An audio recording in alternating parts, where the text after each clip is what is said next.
Hi, everyone. This is acyuta-bhava from Nightlight Astrology. Today, we're going to be talking about Jupiter's conjunction with the Sun, or should I say the Sun's conjunction with Jupiter, which is going to be happening in the next few days. It's happening as a full moon is coming through, also in the sign of Leo. I will be saving that, I think, for tomorrow or Friday, but I wanted to try to break down some of the transits of the week in parts. We talked about Venus's conjunction with Pluto at the beginning of the week, so now we're going to talk about the Sun and Jupiter. All right, so I'm going to put up the real-time clock and give you a peek at this. So you can see right now that the Sun is at 8 degrees of Aquarius and Jupiter's at 9 degrees. And you'll also notice that the Moon at 24 Cancer is just about to move into Leo and make the full moon. So let's track out exactly when all of this is going to happen. So first of all, we're going to see the Sun get into the conjunction with Jupiter by tomorrow morning. That's January 28th. And on January 28th, as the Sun passes over, Sun moves faster than Jupiter through the zodiac, so the Sun will pass over Jupiter in the zodiac, creating that conjunction. Now, as that happens, Jupiter's going to be at the heart of the Sun. It's a position that's called Cazimi, and you're going to see that playing out all day tomorrow, and it kind of starts to fade once you get to Friday. But tomorrow's a pretty special day with regard to the Sun being right in an exact conjunction with Jupiter. I'm going to talk about that for the most part today, but I also want to give you a preview of what else is coming. So the other thing that's happening is tomorrow you have the full moon in Leo. And yeah, I'm going to be saving the full moon talk for tomorrow. And then on Friday, I'll probably release my Astrology of February video. So that'll probably be the way that I do it. Anyway, so here's the full moon coming through, and you'll notice that as it's coming through, the moon is also going to be in a square with Mars and the opposition with Jupiter and the Sun. So it's a pretty auspicious full moon in terms of being exactly opposite a Sun-Jupiter Cazimi like that. And this moon, of course, is in the sign of the Sun. So there's a lot of like Sun-Jupiter energy tomorrow, but there is going to be a degree of conflict involved because Mars is in the mix. So that's just a preview for what we'll do tomorrow. Now, today, what I want to talk about is just isolating in on Jupiter and the Sun. So let's break this down. And I'm getting into this thing where I like to write on the screen. I get real excited about it. All right. So, what does the Sun represent? Well, there's different levels at which you can break down a signifier in astrology. Ancient astrologers, broadly speaking, broke the topics of planets into two basic categories. And these categories were actually pointed out by Robert Schmidt, who I'll be actually talking about a little bit today. He was one of the sort of progenitors of the rebirth of Hellenistic astrology in the modern era, starting back in the 90s. So universal significators are going to be the way in which a planet, and not every planet really has universal significations. They may have deep philosophical meanings in addition to lots of topical significations, but the Sun, the Moon, and the rising sign tend to take on these universal meanings. So the Sun, for example, is related to action and purpose, like the driving plot line of the story. And that purpose can change and be modified and adjusted, just like the plot line of a movie could change or a book could change. But that sense of ambition, direction, purpose that holds everything together, that offers something of a gravitational center around which everything else orbits, right? That's the plot line or the sense of action and direction. So the Sun represents that. Now, the Sun was also associated with oracles. Its joy was in the 9th house, the place of oracles and divination, mysticism, spirituality, and religion. So the Sun is associated, like Plato associates the Sun, with higher truth, with knowledge of the higher forms of reality that the philosopher and the mystic start to tap into when we contemplate the true nature of reality around us. From the patterns in nature to relationships and people and events, the world is always shimmering with higher truth. And we see that when we live a contemplative lifestyle, when we meditate, when we make prayer or mindfulness a daily part of our lives. Some form of connecting spiritually to our source allows us to see with the eyes of the sun. That is to see beyond the appearances and into the essence of things. So that higher principle of the sun, universally representative of knowledge, um, and representative of the saintliness that starts to radiate from us when we come in contact with higher truth and embody it in our lives on a daily basis. So light, knowledge, clarity, in a sort of effulgence of saintliness, as well as action, purpose, plot. See, these are universal significators. Now, topically, the sun can represent things like kings, CEOs, leaders, even queens. It doesn't matter the gender or sex or whatever. It doesn't. That's not necessarily important. But fathers, in particular, compared to the moon, which tends to be more like mothers. And also, you have things like fame or notoriety. Okay, so those would be like topical significations. Any and all of those can get activated when there is a transit to the sun, or the sun is really prominent in some way. It's square to Pluto, it's conjoined with Uranus, whatever the case. So that's one level. So let's just write out purpose, action, plot line, as well as fame, leaders, and fathers. All right, just a few. Now we have Jupiter. Now, Jupiter is very similar to the sun in some ways, but also different. One of the broadest significations for Jupiter, that's something like a universal signification, is going to be the idea of law and order. Law and order is often interpreted through the lens of Saturn by modern astrologers, right? You'll think of law and order in terms of rules and limitations. That really betrays how we feel about law and order, right? Or what kind of law and order maybe we have. Maybe it's not such a good one. But Jupiter, broadly speaking, represents law and order cosmically, karmically. You're talking about the laws of physics and the laws of spirituality, somehow combined. There were different words that were used for this by ancient Greeks, like harmonia. In India, it's ritta, where you have a sense that the entire universe is brought together under meaningful patterns, meaningful order, harmony, goodness, justice, truth, beauty, that these all cohere and bring a sense of unity to the cosmos. Now, there's an alternative perspective, which is that the cosmos is always in flux, impermanent, and always being destroyed. And Saturn held that place as the god of winter and death and decay. Jupiter has that sense of everything coming together. Now, our mirrors of Jupiter in the world are going to be things like law, religion, morality, and of course, in the relative world of our human affairs. Not talking about the absolute world of the divine laws of the universe. We're talking about our relative world, the earthly domain. In that earthly domain, Jupiter can represent competing ideas about order or morality or government or law or something like that. But broadly speaking, we should understand Jupiter as a planet whose most universal significations bring law, order, unity, and let's call it cohesion. Jupiter is also a planet that affirms and confirms. It's like the cosmic green light, thumbs up. It provides support and is associated with abundance, wealth, and prosperity. Now, abundance, wealth, and prosperity are relative.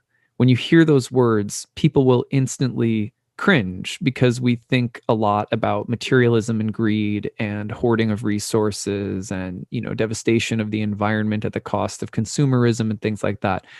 But Jupiter, more properly understood, is like the abundance of the Amazon rainforest, right? It's rich with life. It's teeming with life, and there's a sense of almost like the rain that falls that causes everything in the garden to grow. Now, growth can be good or growth can be bad. So ancient astrologers are also well aware of the fact that this sense of expansion, one of my least favorite Jupiter words, only because I've heard it a million kabillion times, but that expansion can lead to good or bad. It can lead to hubris and pride and arrogance, and it can bring things that are puffed up somehow, overconfident, but it can also bring tremendous growth. So those are some of the things associated with Jupiter. Jupiter is also associated with the institutions that reflect order, law, unity, and cohesion. And that's another word that we don't like most of the time in the West. We think institutions are bad. But when an institution does its job, it provides the infrastructure, support, and unity for certain things to happen, education to happen, learning to occur, religious experience to happen. Not that the institution is the religious experience, but that it somehow provides shelter for meaningful religious experience or community to happen. And of course, at its worst, the institution becomes too domineering. We lose the essence of what the institution is actually supposed to provide us with. Any institution whatsoever, the institution of family, if it becomes more about the institution than about what the institution of a family is supposed to provide us with, love, warmth, etc., then it becomes crooked. And Zeus is a character that's often like that. In Greek myth, Zeus vacillates between being the face of sort of, the institutional hypocrite, who breaks his own rules and is a philanderer and so forth, versus a picture of the one who's always upholding the order. So we have those two coming together. When you have these two coming together, what do you get? Let's go to that level. When you have these two planets coming together, the first thing to note is that before they can come together in a conjunction, which is the seeding point of a new cycle, the seeding point of a new cycle, before they do so, because the sun moves faster, the sun will start coming into a conjunction with Jupiter and it will be combust. Now, that combustion and the synodic cycles of the planets have been broken down in different ways, their patterns at different times throughout the history of astrology. The method that I use, that I've convinced by, which comes in part through the medieval era and it has it goes way back as well, but some of the most interesting textual citations come from people like Abu Mashar and other astrologers like that in the medieval era, is that when the sun is coming to conjoin a planet, it is as though that planet is falling ill on its deathbed. An old king, an old ruler, an old man. We saw that when the sun came to conjoin Saturn. Old kings, old men dying, right? The combination of the sun and Saturn. And we saw some examples of that. Some people were freaking out, being like, please tell me that the only thing that represents isn't Larry King dying. And of course, it represents a lot of things, way too many to count. There's just some good examples of the astrology in the news, like Larry King or Hank Aaron dying. Very famous people. And why is it that those headlines versus, a million others catch our eye? Because they're famous people that, and their lives somehow become iconic, legendary, mythic, and archetypal. And so they catch headlines. Of course, there's probably, you could come up with 1,000 other examples of it from other headlines around the world. So it's not also to just glorify like US celebrity culture. They're just good examples. But the sun comes into the conjunction with Saturn. We see the death of solar figures because it's the sun coming into contact with Saturn that represents old age and death. When the sun comes to conjoin with Jupiter, you could say that it's more like Jupiter type of figures go through a death and rebirth process, or that Jupiterian figures will potentially pass or die, or that there's going to be a kind of revitalization of something Jupiterian. So what does that mean? What does that look like? Well, again, any kinds of death and rebirth around leaders or political figures, significant changes in religious or governmental institutions. You could say that there is going to be an exploration of ethical issues and the need to reset or re-examine something that has been done in the past that was unethical or that needs to be corrected or improved. So because Jupiter has that sense of order and unity, right? So when you see the sun coming over it, the light of higher knowledge going through a death, and Jupiter going through this death and rebirth process with the sun, you think of a reboot around things like things that are ethical. You see a death and rebirth around Jupiterian figures. So I find this really interesting because one of the things that's happening that fits this right away in my own life that I'll be sharing more of this with you guys soon. But so there's been a lot of people who have really influenced my life as an astrologer. One of them is Robert Schmidt. Schmidt was a part of a group of astrologers in the 1990s from this place called Project Hindsight with Bob Zoller and Robert Hand. And from that community that formed, there was largely that community was responsible for sort of rebooting the interest in ancient Hellenistic / Greek astrology, which has a lot of tie-ins with ancient Indian astrology and ancient divination and Babylonian Mesopotamian astrology. And just kind of in that 1990s era, there was this big awakening. And part of that was due to the fact that this team of people were translating the texts of the ancient Greek and Hellenistic astrological source texts. And they were translating them. There were other translators too, like you have people like James Holden and people who were working on this stuff like David Pingree. There's this whole kind of community of names that you'll hear about if you get into this stuff. But Schmidt died several years ago, and I'll tell you the story more later when it's appropriate to do so, or just a little bit of the story. But basically, what happened was, after he died, there's been some talk about trying to get the vast majority of his audio archives available for people to listen to. It hasn't been done because it's a lot of work. His wife is left. It's not something she can just do on her own.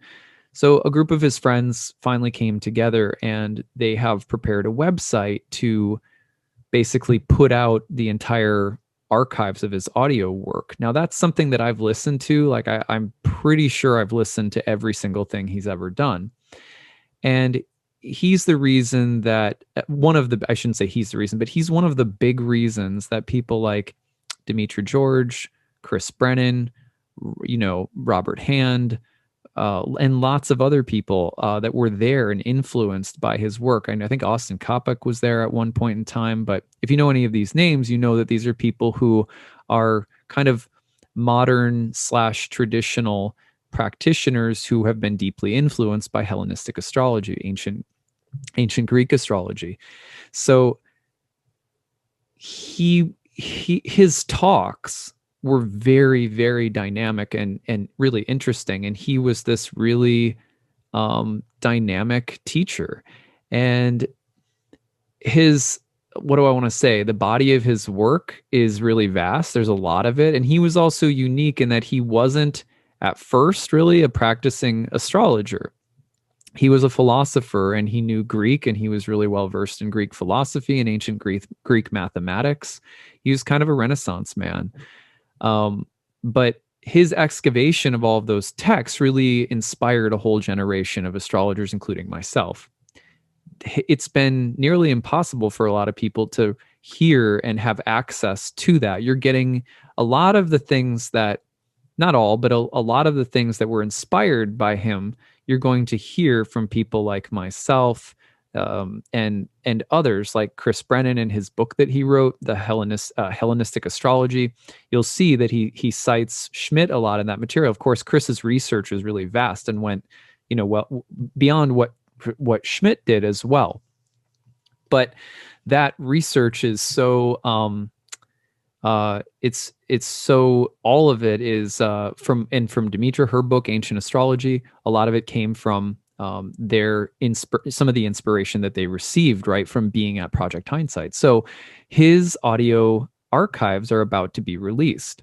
And I just got word of this, and I thought, well, that it really couldn't be better timing for the Jupiter Sun cazimi, because you're symbolically looking at the death and rebirth of two planets, especially with Jupiter, that represent wisdom, that represent, the wisdom of the sages, that represent knowledge, and that represent a kind of reconfiguring of that knowledge. So the fact that after he has died, now his work is being released shortly, I've been told, seems to fit really well with that. So if and when it actually is released, I've been told it is, but when the website comes out, I'm actually going to make a little video just giving people my thoughts, because I'm inevitably going to get a lot of emails from people being like, what do you recommend listening to or whatever, and I'll give you my thoughts on how to sort of ingest his material based on how it's been helpful for me. But anyway, that'll come later, depending on when this comes out. But that news alone was such a perfect representation of Sun Jupiter.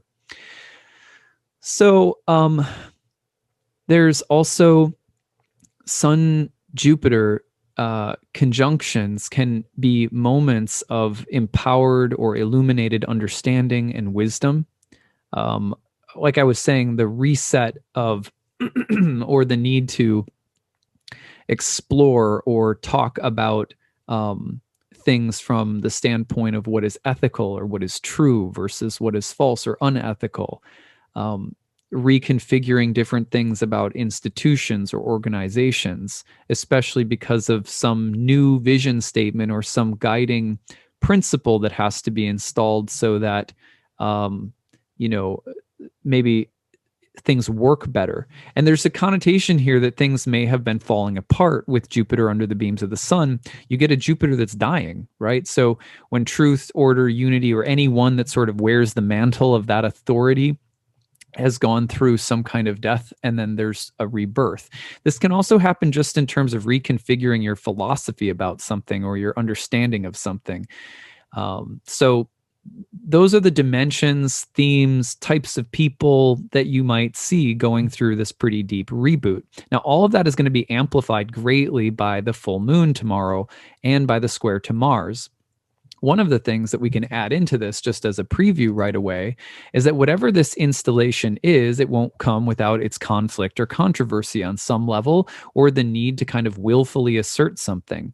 And there may be themes also of authority, wisdom, knowledge, and rebellion or defiance in relationship to it. So you also have this idea of, again, like political revolutions, or you have the picture of sort of defying or changing rules or laws because they're unjust, or trying to manipulate them to suit your own ways. So there's all that kind of stuff going on. This also can be about needing to fight something that you feel is unethical or unjust. And so there's a lot of heroic and potentially contentious energy in the air around this Jupiter-Sun conjunction, given that Mars and Uranus are together squaring at the time of a full moon. Mercury's also about to turn retrograde, so the idea that all of this could cause at least temporary setbacks, delays, or the need for some deep form of revision is also possible. All right, so that's what I have for today. Oh, you know what? I should mention, there was one other thing on my list. The last thing that I would mention is just that you can, with the Sun and Jupiter, you can also you can run into questions where how is knowledge and truth the right thing and so forth? How is that associated with power, or with the ego, or with the will, or with anger, or with individuality? What is our relationship with our own inner authority? That's a good question here. How do we stay true to ourself? Mars, Uranus, I'm going to be myself, damn it, that kind of energy, versus, the Sun, Jupiter, which is asking for some kind of larger or more all-encompassing vision or truth or adherence to higher authorities, or questions about our relationships with them. And remember, the Sun Jupiter can also be about the magnification of solar figures, meaning they get magnified or blown up somehow, but not probably without some tinge of controversy around it because of both the the combustion of Jupiter right now and the square to Mars. So, but this rebirth is happening around Sun and Jupiter, which should be very lifting after we face some initial level of potential conflict or disturbance around it. So that's what I've got for you guys today. I would love to hear from you and hear, does anyone out there have a Sun Jupiter conjunction in your chart? Tell us all about it. What are you noticing, or how are you seeing these things at play in the world news? I am not watching a lot of the news these days. I'm trying to get back to my news fasting, but tell me what you see out there that matches with it. I'd love to hear from you guys. All right, that's what I've got. We'll be back tomorrow for more on the full moon. Take it easy, everyone. Bye.